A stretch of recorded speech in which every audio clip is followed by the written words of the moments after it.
This is my personal paraphrase of Daniel chapter 1. During King Jehoiakim's third year as the king of Judah, King Nebuchadnezzar of Babylon besieged Jerusalem. God allowed him to be victorious and take King Jehoiakim as his prisoner. He also took some of the holy objects from God's temple. Those items were put in the treasure house of the Babylonian god. The king ordered Ashpenaz, his senior court official, to select some of the Israelites from the Jewish royal and noble families. They were to serve in the king's court, and they were to be young men without physical defects. They were handsome, intelligent, and well-educated.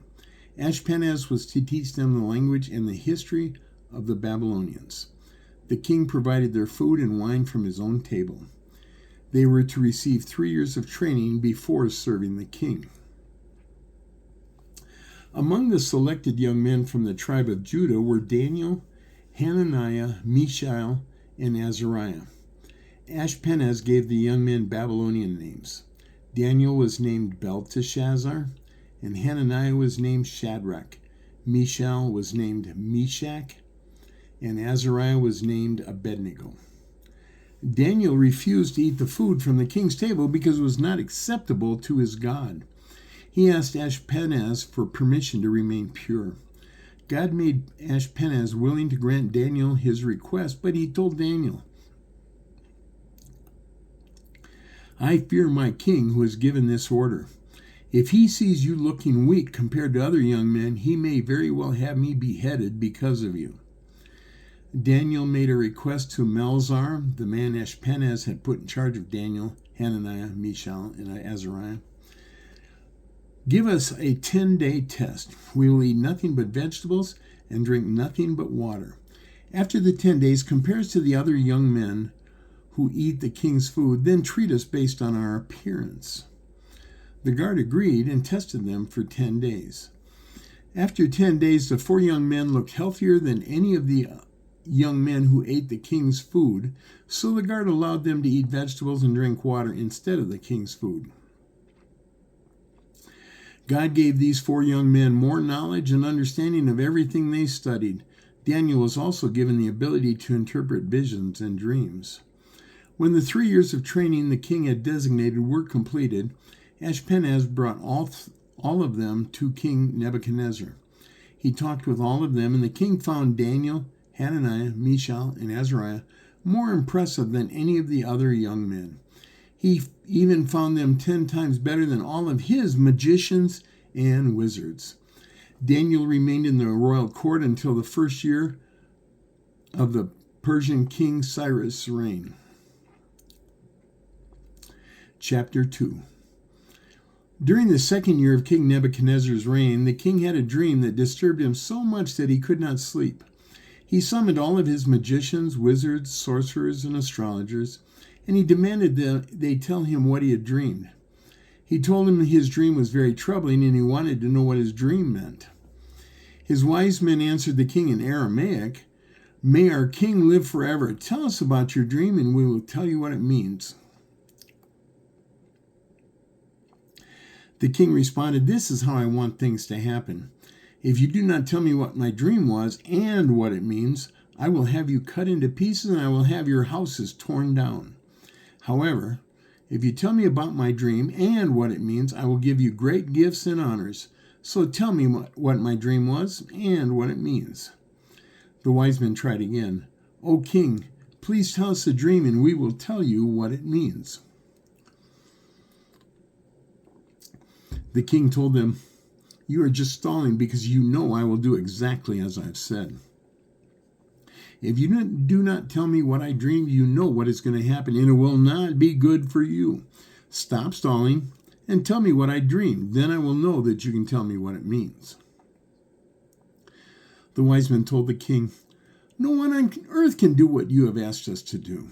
No king, not even the greatest and most powerful ever, has asked anything like this of any wise man. What you are asking is impossible. No one could do this except the gods, and they don't live among humans." Hearing this, the king became so angry that he ordered every one of his wise men executed. Because of the king's order, men were sent to find his wise men, including Daniel and his friends. When Arioch, the commander of the king's guard, arrived to kill Daniel and his friends, Daniel spoke to him with wisdom and tact. He asked why the king had ordered all of his wise men killed. Arioch explained what had happened. Daniel went to the king and asked the king for a brief period of time to interpret the dream for him. Daniel returned to his home and explained everything to Hananiah, Mishael, and Azariah. He asked them to pray for God's mercy regarding this situation so they would not be executed like all the other wise men of Babylon. That night, God revealed the dream and its meaning to Daniel. He then praised God. Praise the name of God forever and ever. He is all wise and all powerful.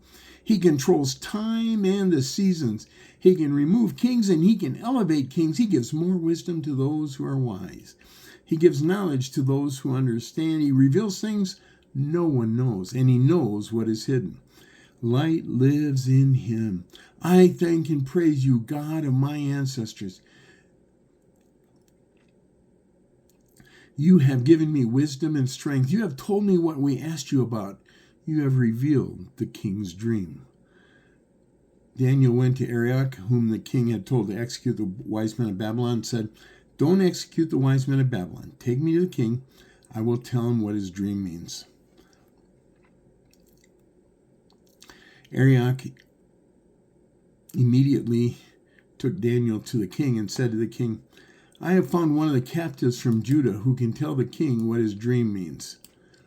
The king said to Daniel, also known as Belteshazzar, Are you able to tell me about my dream and what it means? Daniel responded, No wise man, wizard, magician, or anyone else can reveal your dream and its meaning. However, there is a God in heaven who reveals things that are secret. He has shown King Nebuchadnezzar what will happen in the future.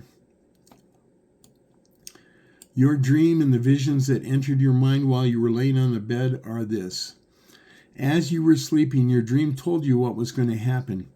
It is not because I am wiser than anyone else, but God wants you to understand your dream, and he has revealed your dream and its meaning to me.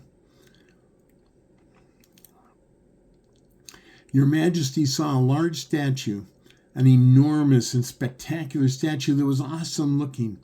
The head of the statue was made of pure gold. Its chest and arms were made of silver. Its belt and thighs were made of bronze. Its legs were made of iron. Its feet were made partly of iron and partly of baked clay. While you were looking at the statue, a rock was cut out of a mountain. It was much larger than any human could handle. The rock struck the statue on its iron and clay feet, totally smashing them. Then the iron, clay, bronze, silver, and gold were all broken into pieces so small the wind could blow them like chaff on a summer threshing floor. The wind blew away every single trace of the statue, but the rock that had struck the statue became a mountain so large it covered the entire planet. That was your dream, and now I'll explain your dream to you. Your Majesty, you are the greatest of kings, and the God of heaven has given you dominion, power, strength, and honor. He has made you the ruler over everyone, and even the wild animals and birds. You are the head of gold. After your kingdom ends, another will take your place, but it will not be as great as your kingdom. Then a third kingdom, one of bronze, will rule over everyone. The fourth kingdom will be as strong as iron. Iron breaks and smashes everything. But as iron breaks things into pieces, the fourth kingdom will destroy all the other kingdoms. In the same way that you saw the feet and toes were made partly of clay and partly of iron, this kingdom will be a divided kingdom, with some of the strength of iron in it, and it will be partly brittle like the baked clay. The people in that kingdom will not remain united any more than iron mixes with clay. During the reign of those kings, the God of heaven will set up a kingdom that will never be destroyed, and it will never be conquered. It will crush all of those kingdoms, ending them, but this kingdom will last forever. That is what the rock cut out of the mountain symbolizes. A kingdom not made by humans, but a rock that broke the iron, bronze, clay, silver, and gold into dust. The great God has shown the king what will happen in the future. The dream is true and its meaning can be trusted. Hearing all of that, King Nebuchadnezzar fell face down in front of Daniel to honor him and ordered an offering and incense be given to him. The king told Daniel, "Truly, your God is the God of all gods and the Lord of all kings, the one who reveals everything that is hidden. You prove this by revealing my dream and its meaning." The king appointed Daniel to a very high position and gave him many valuable gifts. He made Daniel the ruler over the province of Babylon. He put Daniel over all of his wise men. At Daniel's request, the king appointed Shadrach, Meshach, and Abednego to be in charge of the entire province of Babylon, leaving Daniel to remain in the king's court.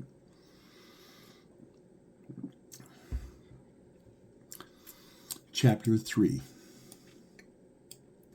King Nebuchadnezzar created a statue of gold that was 90 feet tall and 9 feet wide.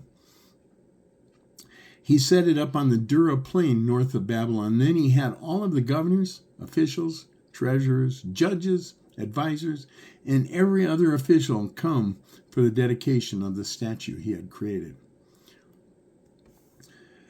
So all the governors, advisors, treasurers, judges, and other officials gathered for the dedication of this statue. The king's official announcer loudly proclaimed, "Nations and peoples of every language, the king commands that when you hear the sound of any horn, flute, stringed instrument, any sort of music, you will fall down and worship the statue of gold that King Nebuchadnezzar has created. Anyone who does not immediately fall down and worship will be thrown into a blazing furnace." So as soon as they heard the sound of any horn, flute, stringed instrument, or any kind of music, all the people from every nation and language fell down and worshipped the gold statue the king had created. That was when some of the king's advisors approached the king and criticized the Jews. They told the king, "May our king live forever. You have ordered that when anyone hears the sound of any horn, flute, stringed instrument, or any sort of music, they must immediately fall down and worship the gold statue. That anyone who does not fall down and worship will be thrown into a blazing furnace. However, some of the Jews that you put in charge of the region of Babylon have ignored your commands. Shadrach, Meshach, and Abednego do not serve your gods, and they will not worship the gold statue that you have created." Hearing this, the king became very angry. He summoned Shadrach, Meshach, and Abednego, and they were brought to the king. He asked them, "Is this true? You refuse to serve my gods and refuse to worship my gold statue? I will give you one more chance. As soon as you hear the sound of any horn, flute, stringed instrument, or any sort of music, be ready to fall down and worship the gold statue, and everything will be forgiven. If you do not worship the statue, you will be thrown into the blazing furnace immediately.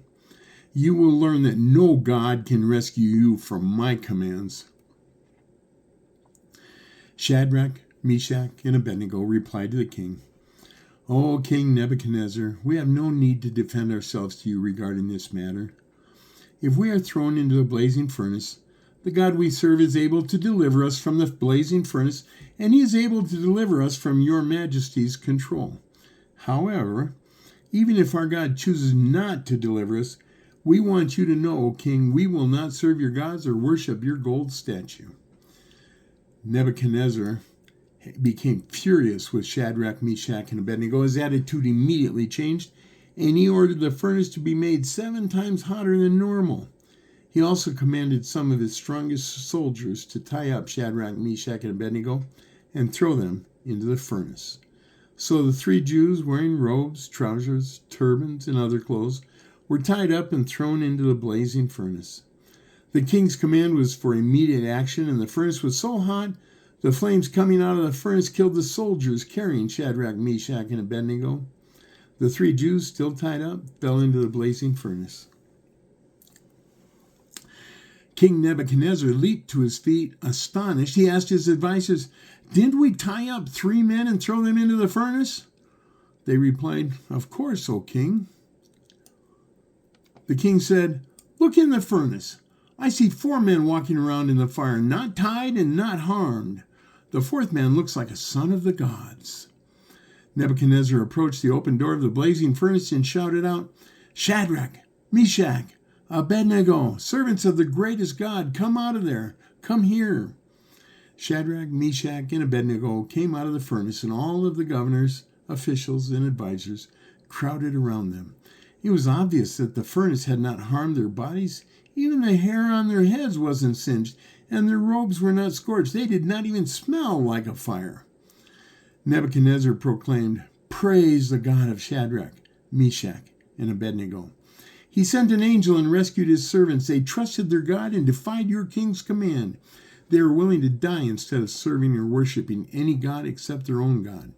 I now decree that all people of any nation or language who speak against the God of Shadrach, Meshach, and Abednego will be cut into pieces and their house will be turned into a pile of rubble. No other God can save someone in this manner. The king then promoted Shadrach, Meshach, and Abednego even higher in the region of Babylon.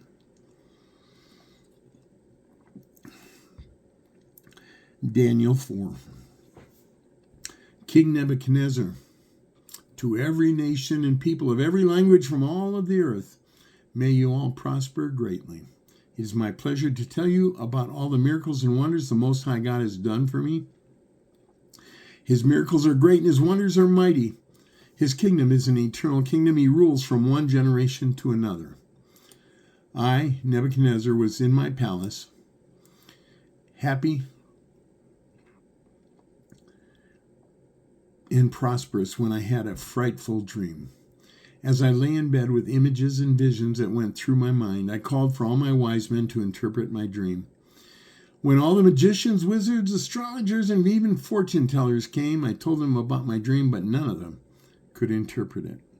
Finally, Daniel arrived, and I told him about my dream. He is called Belteshazzar after the name of my God. The spirit of all the gods are in him. I said, Belteshazzar, chief of my advisors, I know the spirit of all the holy gods are in you, and no mystery is too difficult for you to explain. Here's my dream, and I want you to interpret it for me.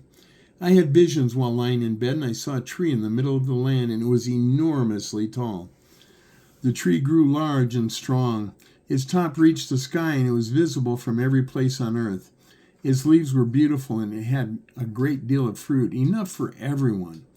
Animals found shelter under it, and birds built their nests in its branches. Every animal was fed by the tree. Then I saw a holy man, a messenger coming down from heaven. He called out to me in a loud voice, Cut down the tree and trim its branches off. Strip its leaves off and scatter its fruit. Let all the animals flee from under the tree, and let the birds flee from its branches. But leave the stump and roots bound with iron and bronze. Leave them in the ground surrounded by field grass. Let the king be drenched with heaven's dew, and let him live with the wild animals among the plants in the field. Let his mind change from the man's mind to the mind of an animal until 7 times pass. This decision is announced by messengers as commanded by the Holy One, so everyone will know that the Most High is king over every kingdom on earth and arranges their affairs any way he wishes, from king to servant. This is the dream that I, King Nebuchadnezzar, had. So Belteshazzar, tell me what my dream means. None of the wise men in my kingdom can interpret it for me, but you can, because the spirits of the holy gods are in you. Daniel, also called Belteshazzar, was puzzled for a while, and he was terrified. But the king said, Belteshazzar, don't let the dream or its meaning make you fearful. Belteshazzar responded, My lord, I wish the dream was talking about your enemies. The tree you saw, so tall and mighty, with its top reaching the sky, visible to everyone on earth, with its beautiful leaves and so much fruit that it could provide food for everyone and could shelter wild animals under its under it and birds in its branches. Your Majesty, you are that tree. You have become great and strong. You have become so great that everyone on earth knows how great you are. They can see it.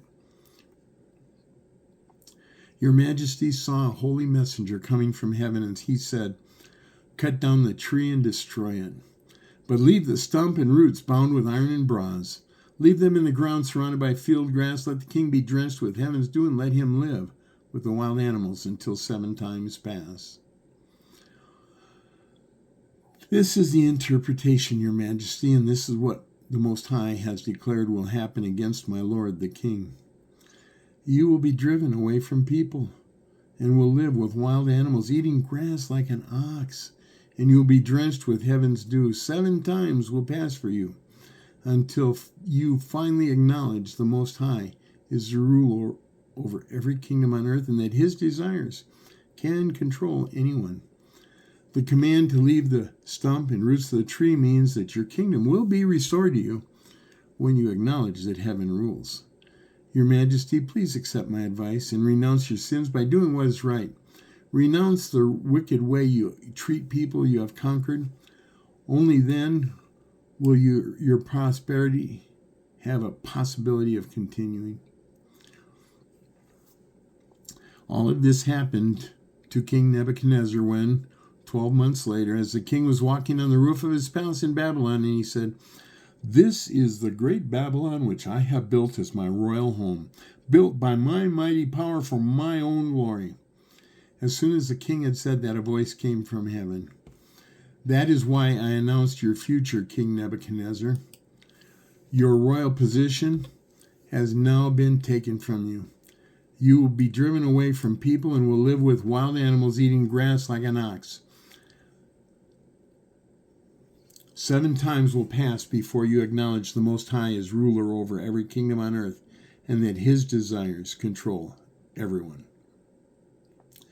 Everything that had been said about Nebuchadnezzar immediately became true. He was driven away from people and ate grass like an ox. His body was drenched by heaven's dew until his hair had grown like the feathers of an eagle and his nails grew to be like the claws of a bird.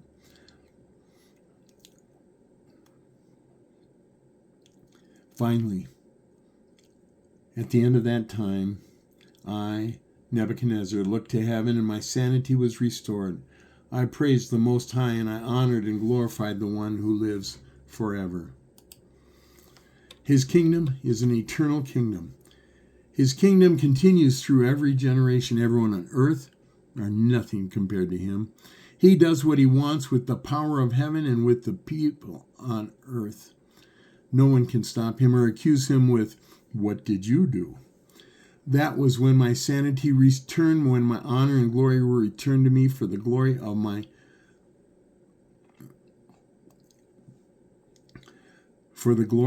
kingdom. My advisors and nobles found me, and I was restored to my throne and became greater than ever. Now I, Nebuchadnezzar, praise and honor and glorify the King of heaven. Everything he does is right, and his methods are just. Everyone who is overly proud, he can humble.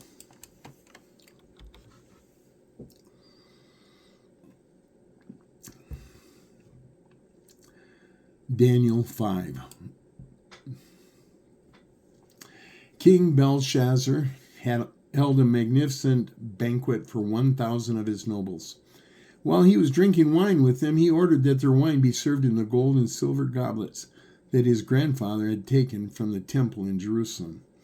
The king, his nobles, his wives, and his concubines drank the wine from those goblets. As they drank the wine, they praised their gods made of gold, silver, bronze, iron, wood, stone.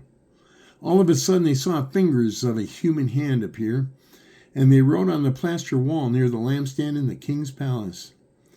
The king watched the hand as it wrote, and his face turned pale. He was terrified, and his knees were shaking. His legs became too weak to stand. The king shouted for all his enchanters, astrologers, and fortune tellers to be brought to him. When they arrived, he told them, anyone who can read this writing and tell me what it means will be dressed in royal and purple robes. They will have a gold chain placed around their neck. They will be made the third highest ruler in the kingdom. Now all the king's wise men tried, but none could read the writing on the wall or tell the king what it meant. The king became even more frightened, and all the blood drained out of his face. All of his nobles were panicking. When the king heard what was happening, she went to the banquet hall. She said, "Long live the king. Don't be terrified and pale. You have a man in your kingdom that has the spirit of the holy gods in him. When your grandfather was a king, this man proved to have insight, understanding, and wisdom like the gods themselves. Your grandfather made him the head of all magicians, enchanters, astrologers, and fortune tellers.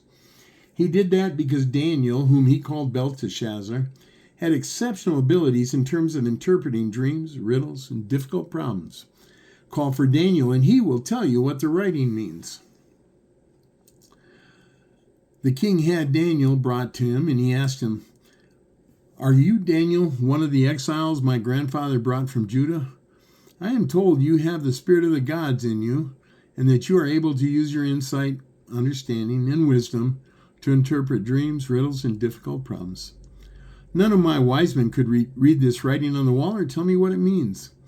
If you can read this writing and tell me what it means, you will be dressed in royal purple robes. You will have a gold chain put around your neck, and you will be made the third highest ruler in the kingdom." Daniel responded, "Keep your gifts for yourself, or give them to someone else. However, I will read the writing, and I will tell you what it means. Your Majesty, the Most High God, gave your grandfather Nebuchadnezzar honor, greatness, glory, and splendor. He made him so great that every nation and people of every language trembled in his presence. If the king wanted someone put to death, he put them to death. If he wanted someone to live, they were allowed to live. If he wanted to promote someone, he promoted them. If he wanted someone humbled, he humbled them. However, when he became arrogant and filled with pride, he lost his throne and his glory. He was driven away from people and given the mind of an animal. He lived with wild donkeys and ate grass like an ox. His body was drenched with dew from heaven until he knew the Most High God is the ruler of every kingdom on earth, and he can put anyone he desires on a throne. You are his successor, Belshazzar, and you knew all of this, yet you have proudly defied the Lord of heaven and had the goblets from his temple brought out for you, your nobles, your wives, and your concubines to drink from. You praised your gods made of silver, gold, bronze, iron, wood, and stone. They can't see or hear or understand anything. You refuse to honor the God who controls whether you live or die. That is why he sent the hand to write this message. This is what has been written on your wall. Many, many, tekel, parson. This is what those words mean. Many. God has counted the days of your reign, and they are done. Tekel. God has measured your reign on the scales of justice, and you have failed. Parson. God will divide your kingdom between the Medes and the Persians. Belshazzar then had Daniel dressed in royal purple robes, put a gold chain around his neck. He proclaimed Daniel as the third highest ruler in the land. That same night, Belshazzar of the Babylonians was killed. Darius the Mede became the king at 62 years of age. Daniel 6.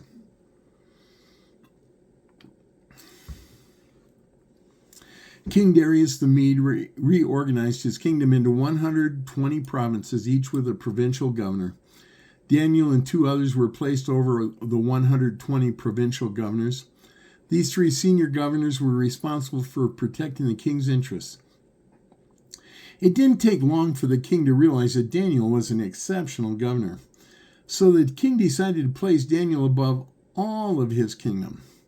When all of the governors and the other 2 senior governors learned about the king's decision regarding Daniel, they looked for any way they could accuse Daniel of doing anything wrong. But they found nothing. Daniel was not corrupt in any way. He was faithful to the king and fulfilled all of his duties without ignoring anything. Eventually, the other governors concluded Daniel's only possible flaw was his faithfulness to his God. That was when these governors went as a group to the king. Their greeting to the king began with the traditional, "May King Darius live forever." They continued, "Your provincial governors, senior governors, as well as your advisors and other officials, all agree that your majesty should make a law that is strictly enforced. Announce that for 30 days, everyone in your great kingdom will be required to pray to you and no other god. If anyone violates your law, let them be thrown into a den of lions. O great king, put this law into writing so it cannot be changed, since no law of the Medes and Persians can be revoked." King Darius put the law on paper. When Daniel heard about the law, he went home, and as was his custom, he knelt down in front of his window that looked west toward Jerusalem and prayed to God, giving thanks to him. He did this 3 times a day, as he had always done. The officials that had to set the trap for Daniel all went and saw Daniel praying to his God, asking him for help. Then they went to the king and reminded him about the new law regarding 30 days of prayer to the king only, and that outlawed praying to any other human or god. They reminded him that anyone who violated this law would be thrown into a den of lions. The king said the law was official and could not be revoked by the law of the Medes and Persians.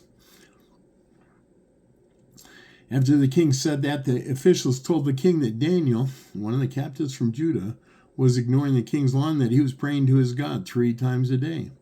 Hearing this, the king was quite upset, not with Daniel, but because he did not want to throw Daniel into a den of lions. He spent the rest of that day looking for any way to protect Daniel. That evening, the officials went to the king again, all of them. They reminded the king that no law of the Medes and Persians can be changed once the king puts the law in writing. Reluctantly, the king gave the order, and Daniel was thrown into a den of lions. The king told Daniel, "May your God, to whom you are always faithful, rescue you." A large stone was put over the opening of the den of lions, and the king sealed it with his signet ring and the signet rings of his nobles. This would prevent anyone from helping Daniel. The king went back to his palace and spent the night without eating, without his usual entertainment. He did not sleep at all that night. As the sun's light became visible in the morning, the king rushed to the den of lions. He anxiously called out to Daniel, "Daniel, servant of the living God, has your God, to whom you are always faithful, rescued you?"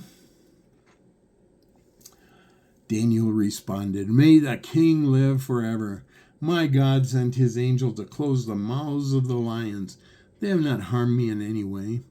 God has found me innocent because I have never done anything against you, my king."